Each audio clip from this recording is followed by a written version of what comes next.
വിചാരണ നാടകം. രചന സംവിധാനം വിനോദ് കേടത്ത. പ്രപഞ്ചത്തിന് ഒരു കർത്താവുണ്ട് എന്ന് ലോകത്തിലെ എല്ലാ മതങ്ങളും അംഗീകരിക്കുന്നത് പോലെ മനുഷ്യന്റെ കർമ്മങ്ങൾക്ക് ഈ ജീവിതത്തിനപ്പുറം പ്രതിഫലം നൽകപ്പെടും എന്ന കാര്യത്തിലും മതങ്ങൾ പൊതുവെ ഏകാഭിപ്രായക്കാരാണ്. അതിന്റെ രൂപത്തിലും ഭാവത്തിലും തികച്ചും വൈരുദ്ധ്യമുണ്ടാവാമെങ്കിലും അടിസ്ഥാന വിശ്വാസം സർവാംഗീകൃതമാണ്. ഈ ലോക ജീവിതത്തിൽ ചെയ്ത കർമ്മത്തിന് അർഹമായ പ്രതിഫലം ഉണ്ടാവണമെന്ന് എല്ലാവരും അംഗീകരിക്കുന്നു. അതാണ് പരലോകം.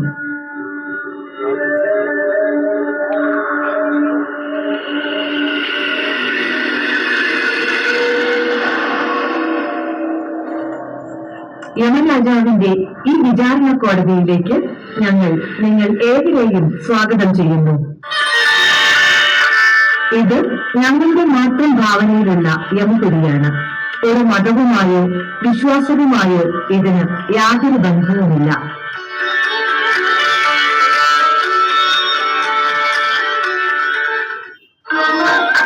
രണ്ട് ഇംഗ്രിമെന്റ് എനിക്ക് കിട്ടിയില്ല.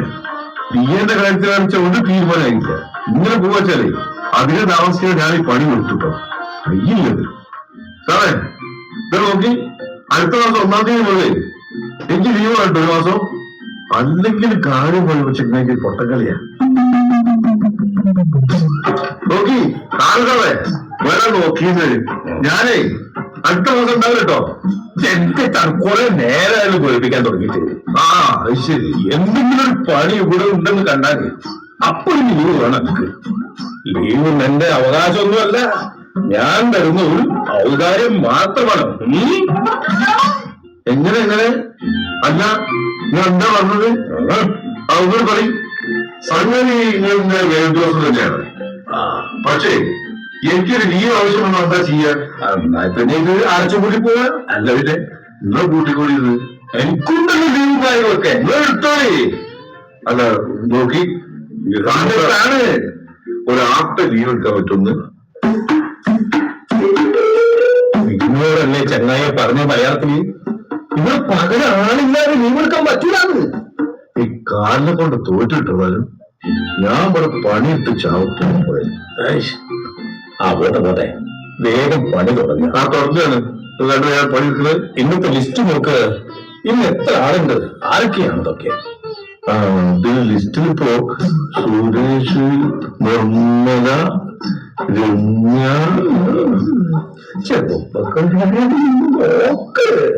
ചെറുപ്പക്കാരിപ്പോ സുരേഷ് ചെറുപ്പാണ്. പെണ്ണുങ്ങളൊന്നുമില്ല കൂടുതല്. പെണ്ണുങ്ങൾ ഉണ്ടെന്ന് നോക്കി പറയാ. നിങ്ങൾ പെണ്ണുങ്ങളെ കാര്യത്തിലാണ് ഇങ്ങനെ പറയുന്നത്. ലേഡീസ് ഫസ്റ്റ് അങ്ങനെ. അതിലിപ്പോ ഉള്ളത് രമ്യാണ് ഇപ്പോൾ പെണ്ണുങ്ങളില് ഉള്ളത്. ആ ചെറുപ്പക്കാരിയെ പെൺകുട്ടി വിളിക്കുന്നു. അത് രമ്യനാണ് ഞാൻ വിളിക്കുന്നത്. അതെ അതെ. അവരുടെ ബയോഡേറ്റ ഒന്ന് വായിക്കും. രമ്യ,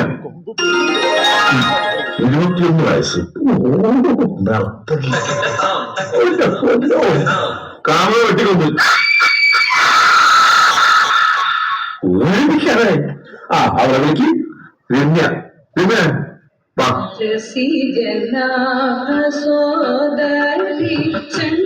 രമ്യക്ക് എന്താ പറയാനുള്ളത്? നിർത്തകയാവണമെന്നായിരുന്നു എന്റെ ആഗ്രഹം. പക്ഷേ മതി രാവിലെ തന്നെ നെഗറ്റീവ് വൈബ് അടിക്കണ്ട.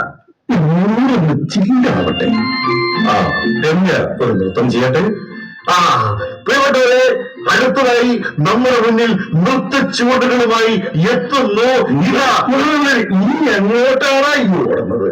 നീ എന്താ അനൗൺസറാ? അവിടെ പോയിരിക്കേ. അവിടെ തന്നെ.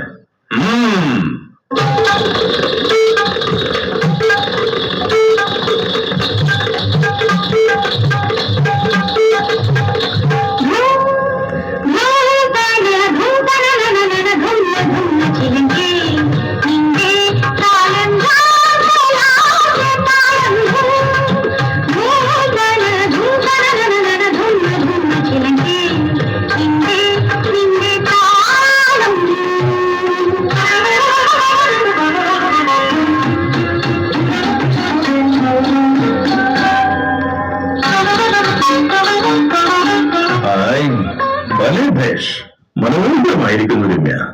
ആ, രമ്യ തൽക്കാലം പോയി വിശ്രമിച്ചോളൂ. ആ രമ്യ വാ, ഞാൻ കാണിച്ചതാ വിശ്രമിക്കുന്ന സ്ഥലം. വേണ്ട വേണ്ട വേണ്ട, നീ ഇവിടെ പോകുന്നു വേണ്ട, നീ ഇവിടെ വന്നിരിക്കേ.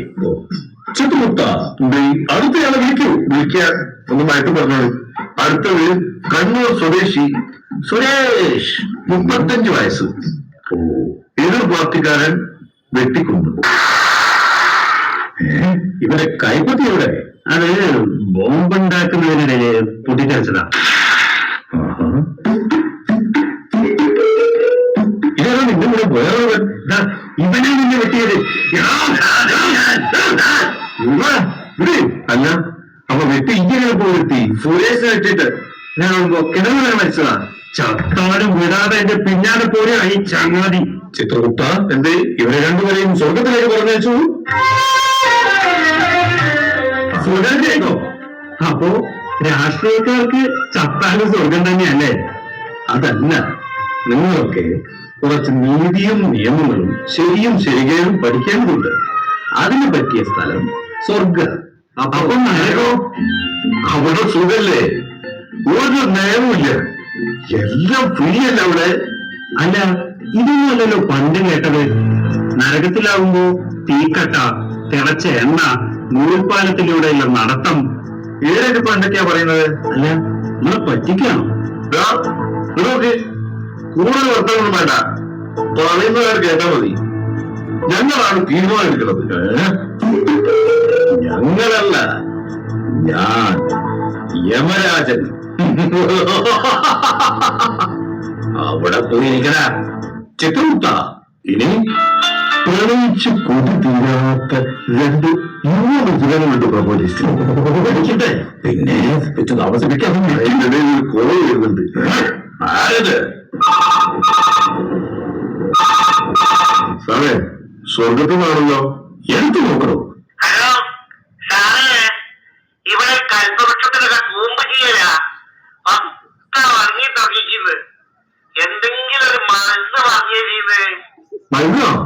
ഞാനും കാലിലും കൂടി നിങ്ങൾ ഫാർമസി എടുത്തുണ്ടോ? എടാ, ഇവിടെ നല്ല തിരക്കാണ്. നിങ്ങായി ഇവിടെ വിളിക്കേ. ഹലോ വെക്കില്ലിട്ടോ? ഹലോ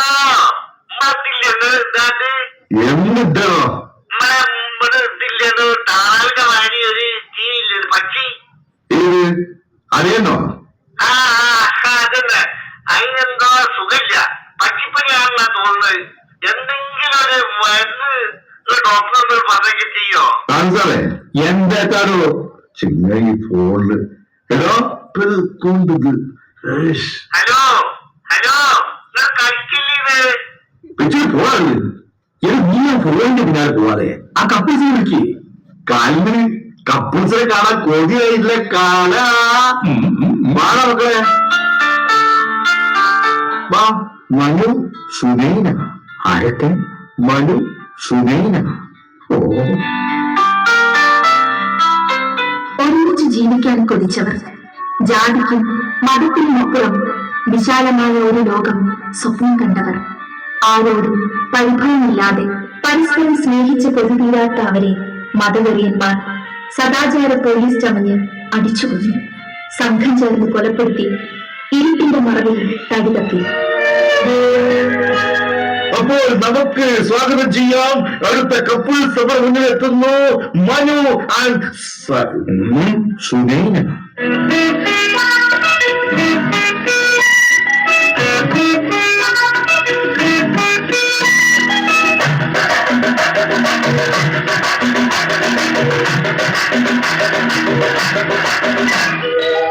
പ്രണയവസന്തം തളിരണിയുമ്പോൾ പ്രിയസഖിയന്തേ മൗനം.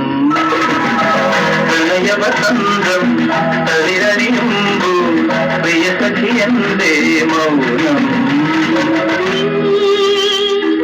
അഴകിൻ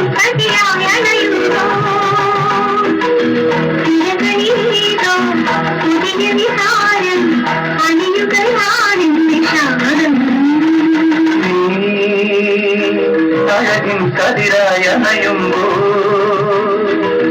തിരകളിലേനോ പുതിയ വികാരം അണിയുകയാനും വിശാലം. മക്കളെ, ഇത് യമരാജപുരി. ഇവിടെ ജാതിയില്ല, മതമില്ല, രാഷ്ട്രീയമില്ല. നിങ്ങൾ പരസ്പരം ഇഷ്ടപ്പെട്ടവരാണ്, എല്ലാം മറന്ന് പ്രണയിച്ചവർ. ഇവിടെ നിങ്ങളെ ആരും ഭീഷണിപ്പെടുത്തില്ല, ആക്രമിക്കില്ല. കാരണം ഇത് എന്റെ കൊട്ടാരമാണ്. യമധർമ്മരാജാവേ, എന്താണോ ആളുകൾ നടക്കുന്നതിനുള്ള എണ്ണയും നൂൽപ്പാലത്തിലൂടെ നടത്താനുള്ള ഉണ്ടമൂന്ന് തോന്നിക്കുന്നു. ഇയാളൊക്കെ എടുത്തിട്ട് കഴിഞ്ഞോ? ഓർമ്മ ഞാൻ പൊട്ട ആളുകൾ ഇരിക്കുന്നത് കാണുന്നില്ലേ? തൊള്ള തുറക്കല്ലേ, ഒന്ന് മെല്ലെ പറ. അതെ, ഓർഡർ കൊടുക്കണ്ടേ? ഓ, കൊടുത്തോളൂ. സാധനം വന്നില്ലെങ്കിലേ പിന്നെ എന്നെ കുറ്റം പറയും. ലോക്കൽ പർച്ചേസിൽ വന്നില്ലേ, എന്തൊക്കെയാണ് ചെയ്യേ? ഓ, ഇതുപോലൊരു അസിസ്റ്റന്റിനെ ആർക്കും കൊടുക്കല്ലേ. ഇതുപോലൊരു കാലനി ആർക്കും കൊടുക്കല്ലേ. എന്താണോ ഒരു പെരുമൽക്കര്? പ്രാർത്ഥിച്ചു പോയതാണേ. അല്ല ചങ്ങായി, ഇന്ന് വന്ന ലിസ്റ്റിൽ ഇനി ആരെങ്കിലും വിളിക്കാനുണ്ടോ? ഉണ്ടല്ലോ, ഒരു ടീച്ചർ ഉണ്ടല്ലോ, നിർമ്മല ടീച്ചർ. ഓ, എന്നാ പിന്നെ നേരെ കളയാതെ ഒന്ന് വിളിച്ചൂടോ. Nirmala teacher, Nirmala teacher ഹാജരുണ്ടോ?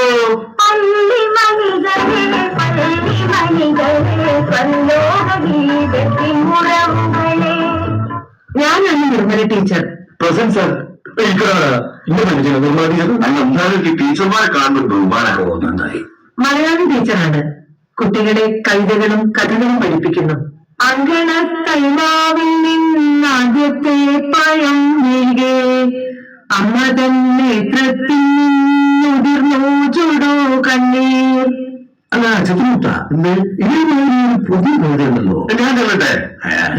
നാടിൻ നന്മകനെ, പൊന്മകനെ, മുത്തായവനെ, നിന്നും സൂര്യനും ചന്ദ്രനും പൊന്നായവനെ, കാലം കാത്തുവച്ച രക്ഷകനെ, സംഹാരകനെ, ഞങ്ങൾ കണ്ണനായി വന്നവനെ, ഇരുട്ടി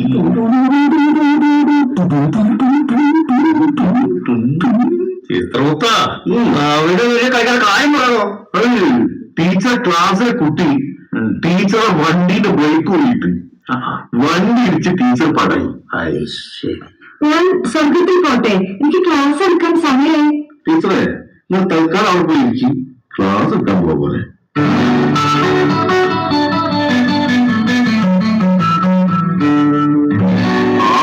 ഇന്നത്തെ കച്ചവടം കഴിഞ്ഞ് മൊബൈൽ നോക്കട്ടെ.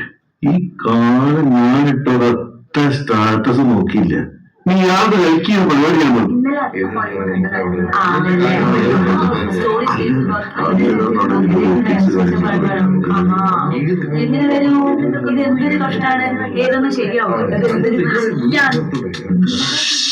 മോനെ, പണി പാടിയെന്നാ തോന്നുന്നത്. പണി പാടിയല്ല, 8ന്റെ 16ന്റെ പണി വരുന്നുണ്ട്. ഞാൻ ഭൂമിയുടെയും ആകാശത്തിന്റെയും നാഥൻ, ഇഹത്തിന്റെയും പരത്തിന്റെയും നിയന്ത്രിതാവ്. സൗകര്യത്തിന് വേണ്ടി നിങ്ങൾക്ക് എന്നെ ബിഗ് ബോസ് എന്ന് വിളിക്കാം.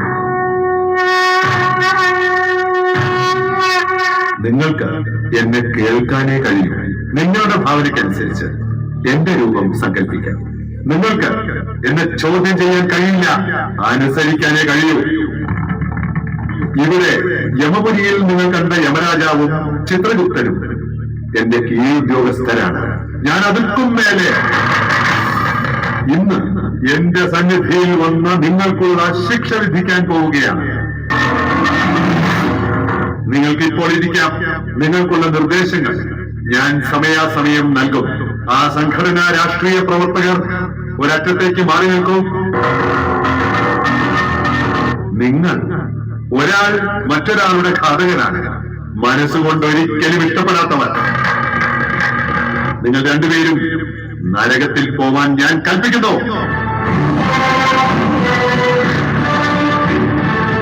ജനങ്ങളെ നിങ്ങൾ പറഞ്ഞു പറ്റിച്ചു, പൊള്ളയായ വാഗ്ദാനങ്ങൾ നൽകി ഖജനാവ് കൊള്ളയടിക്കാൻ കൂട്ടുനിന്നു. മറ്റുള്ളവർക്ക് നിങ്ങളുടെ ശിക്ഷ ഒരു പാഠമായിരിക്കട്ടെ. നിങ്ങൾക്ക് പോകാം നരകത്തിലേക്ക്.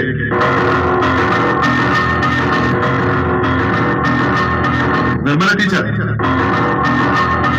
നിങ്ങൾ ആത്മാർത്ഥതയില്ലാതെ കുട്ടികളെ പഠിപ്പിച്ചതാണ്. അതുകൊണ്ട് തന്നെ കുട്ടികളെ ക്ലാസ്സിൽ തീരെ ശ്രദ്ധിച്ചിട്ടില്ല. സ്വയം ഒരു തിരുത്തലിന് പോലും നിങ്ങൾ ഈ കാലം ശ്രമിച്ചിട്ടേയില്ല. കുട്ടികളെ ദ്രോഹിക്കുക എന്നത് നിങ്ങൾക്ക് ഹരമായിരുന്നു. ആയതിനാൽ ടീച്ചർ നരകത്തിലേക്ക് പോയിക്കൊള്ളണം. ഗർഭിണിമാരായ മനുവും സുരൈനയും നിങ്ങൾ സ്വപ്നലോകത്ത് ജീവിച്ചവരാണ്. പ്രണയം ഒരിക്കലും തെറ്റല്ല. പക്ഷേ നിങ്ങൾ പ്രണയിക്കുമ്പോൾ നിങ്ങളുടെ ബാധ്യതകളെ അറിഞ്ഞിട്ടില്ല, കടമകളെ അവഗണിച്ചു, സമൂഹത്തിനോട് പ്രതിബദ്ധത ഇല്ലാത്തവരായി, സ്വന്തം അച്ഛനെയും അമ്മയെയും പറഞ്ഞു പറ്റിച്ചു, കൂട്ടുപിറപ്പുകളെ ദ്രോഹിച്ചു. നിങ്ങൾ ഇനി മനസ്സുകൊണ്ട് അകലും. അന്യരെ പോലെ ജീവിക്കാനിടയാണ്. ഇവിടെ ആ നരകലോകത്തേക്ക് പോ. ഇനി ആരാ ഉള്ളത്? ചിത്രഗുപ്തൻ, കാലൻ. നിങ്ങൾ മധ്യഭാഗത്തായി മാറി നിൽക്കുക. ജോലിയിൽ കൃത്യവിലോപം കാണിച്ചതിനും പക്ഷപാതപരമായി പെരുമാറിയതിനും നുണ പറഞ്ഞതിനും എല്ലാറ്റിനും ഉപരി അഹങ്കരിച്ചതിനും നിങ്ങളെ രണ്ടുപേരെയും ജോലിയിൽ നിന്നും ഇനി ഒരു അറിയിപ്പുണ്ടാകുന്നതുവരെ വിടുതൽ ചെയ്തിരിക്കുന്നു. പകരം ഉദ്യോഗസ്ഥർ ആവശ്യാനുസരണം ജോലിക്ക് എത്തിച്ചേരേണ്ടതാണ്.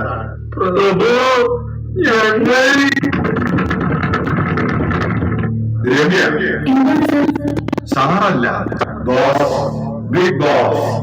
നിങ്ങളുടെ ചെറുതായ ഭൂമിയിൽ നിന്നും പതിച്ചറിയപ്പെട്ടു.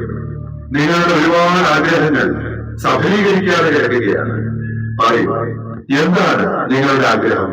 സ്വർഗത്തേക്ക് പോകാൻ തയ്യാറാണോ? അത് ബിഗ് ബോസ്, ഒരു ചെറിയ റിക്വസ്റ്റ് ഉണ്ട്, പറയാൻ പറ്റുമോ? തീർച്ചയായും പറയൂ. എന്നാൽ എന്നെ ദയവ് ചെയ്ത് ഭൂമിയിലേക്ക് തിരിച്ചയക്കുന്നു. ഈ സ്വർഗത്തേക്കാൾ എത്രയോ മടങ്ങ് എനിക്കിഷ്ടമാണ് ദൈവത്തിന്റെ സ്വന്തം നാടായ എന്റെ കൊച്ചു കേരളത്തെ. അങ്ങനെ ചെറിയ പ്രശ്നങ്ങളുണ്ടെങ്കിലും ഭൂമിയിലെ സ്വർഗമാണ് എന്റെ സ്വന്തം നാട്.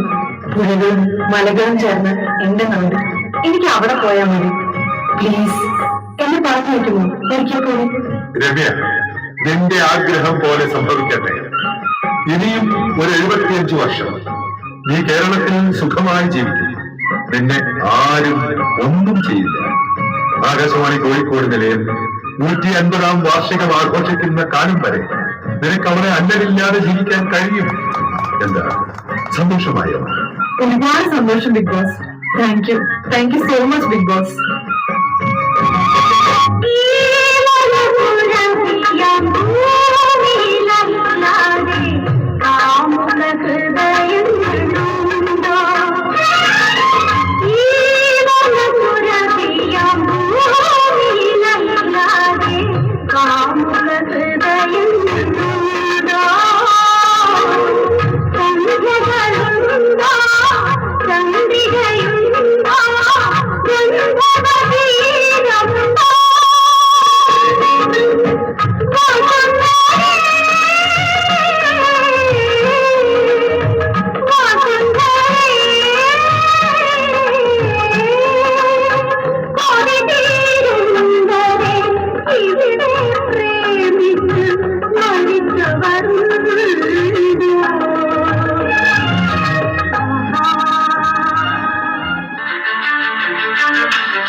വിചാരണ നാടകം ഇവിടെ പൂർണ്ണമാവുന്നു.